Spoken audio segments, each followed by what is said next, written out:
Bonjour à toutes et à toutes les zones, j'espère que vous allez bien. Aujourd'hui, on se retrouve pour une nouvelle vidéo. J'ai demandé à Dr Raph de me proposer quelques exercices pour bien se démarquer. Voilà, comme il l'a dit, vidéo consacrée au démarquage. C'est la première fois qu'on fait une vidéo sur ce thème. J'ai essayé de chercher un exercice qui va pouvoir un peu aider les jeunes à comprendre le principe. Parce que je vois bon nombre de jeunes joueurs qui n'ont pas encore forcément compris le but du démarquage et pourquoi on doit le faire. Alors, je crois qu'on a tous connu un peu ce genre d'exercice. Quand on fait une passe à 10 par exemple, il y a toujours le petit un peu timide qui est dans son coin, puis qui n'ose pas trop demander le ballon, et il est caché derrière l'adversaire. Il y a aussi celui qui est derrière l'adversaire, puis qui en plus lève la main. Ça, on l'a aussi vu, et ce partenaire ne va jamais le trouver. Donc le but aujourd'hui, c'est d'essayer de faire comprendre à ces joueurs que c'est important de se démarquer, non seulement pour recevoir le ballon, parce qu'on participe au jeu, mais aussi pour offrir surtout une solution à son coéquipier. Son coéquipier, le porteur du ballon. Je me souviens qu'un joueur et entraîneur comme Johan Cruyff disait: j'ai des très bons passeurs, des gens qui ont des très bonnes statistiques, mais j'ai des bons passeurs parce qu'ils ont des solutions. Et la solution, c'est de se proposer, de se démarquer, et que mon coéquipier qui a le ballon a une solution où passer sa balle, voire des fois deux. Voilà, et après il peut choisir. Et là, forcément, tout est plus facile, il trouve des solutions, et puis on peut faire tourner, et on a toujours un avantage sur l'adversaire. J'espère que les enfants comprennent par l'intermédiaire de cet exercice que sortir du marquage, c'est important pour donner une solution au porteur du ballon. J'ai préparé un petit espace de travail aujourd'hui de 3 mètres sur 3 avec, comme vous pouvez le voir, un cône au milieu. Ce cône, Ellie, c'est ton adversaire. Nous, on travaillera dans ce carré, moi d'un côté, toi de l'autre. Et puis ce qui va se passer, c'est qu'il va falloir que je te trouve pas derrière l'adversaire, mais dans les espaces dans lesquels tu vas bouger et dans lesquels tu vas te rendre disponible pour que je puisse te passer le ballon. Bien entendu, on ne doit pas toucher le cône du milieu et on ne doit pas sortir de la zone ici. On commence avec les mains, c'est juste pour qu'ils comprennent bien le principe.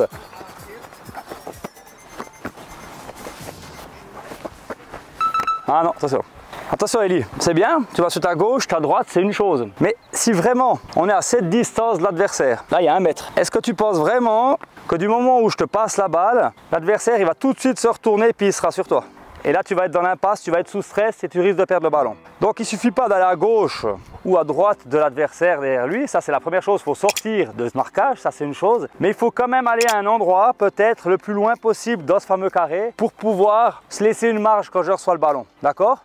Donc tu essaies de choisir en fait l'endroit qui est, on va dire, le plus long possible pour que je puisse la passer et que toi tu aies le temps de pouvoir contrôler la balle si je la passe et de me la repasser sans que tu sois attaqué par ton adversaire. Okay. Donc si tu te dis je me déplace sur ma droite, c'est pas seulement faire ça, c'est plutôt faire ça.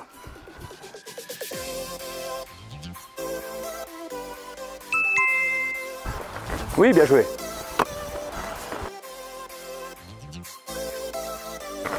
Oui, on sort, on reste pas caché derrière lui, voilà. Prends-toi une marge. Oui, bien joué. Juste.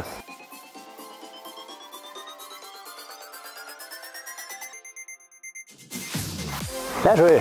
Alors, le principe est compris. Avec les mains, tu as compris le but. Donc maintenant, on va passer avec les pieds. Même chose. Dans cet exercice, c'est 2 touches. C'est contrôle, passe. On perd pas de temps avec ça. On est sur un petit espace. Si tu la gardes plus longtemps que ça, l'adversaire est tout de suite sur toi. Donc c'est contrôle, passe. Tu te mets dans une position où tu as le temps de pouvoir contrôler et puis me la repasser. T'es trop près, attention.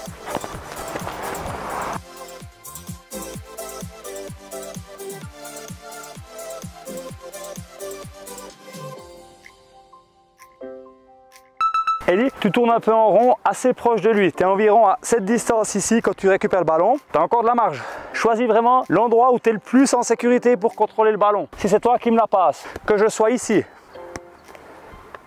ou que je suis ici, contrôle, et là j'ai le temps de la redonner tranquille. Ou la donner à un autre copain, c'est égal, d'accord? Le but ici, c'est de choisir l'endroit le plus long où tu peux aller dans cette zone-là. Une fois que l'angle est trouvé, que je sois ici ou là, c'est pas grave. C'est au passeur après de donner la passe. Mais toi, tu dois te prendre une marge de sécurité, d'accord?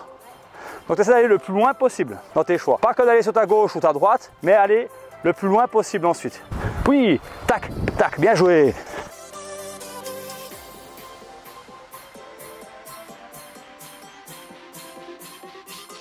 Tac. Tac, bien joué. Est-ce que maintenant tu as remarqué combien de possibilités tu as à me donner, moi, porteur du ballon, dans tes choix d'appel? 2, exactement. Soit sur ta gauche, soit sur ta droite. Tu as toujours 2 solutions. Ok? Après, si je ne la passe pas puis je la donne à un autre de tes copains, c'est pas grave. Tu m'as au moins proposé quelque chose, c'est bien. D'accord?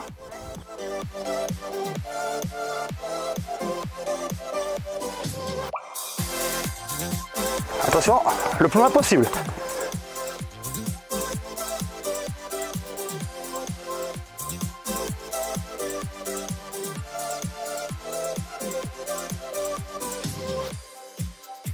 Bien joué. Alors ça se passe pas trop mal. Ellie était un challenger, il veut jouer en une touche de balle. On va essayer un petit coup pour voir. Donc je lui ai dit il faut que ça aille vite. Dès qu'il m'a fait la passe, il doit aller redonner notre solution rapidement. Parce que moi, porteur du ballon, ben, il va falloir que je parte aussi dans une autre direction. Oui. Bien joué. Ellie, tu as toujours deux choses à penser dans cet exercice. Sortir du marquage et une fois que l'angle de passe est trouvé, se donner une sécurité en allant le plus loin possible, toujours de la limite de ce que je peux pouvoir recevoir le ballon et puis que moi je puisse la passer. On va partir à 20 mètres, hein, c'est pas le but, mais dans le périmètre où tu es, d'accord ?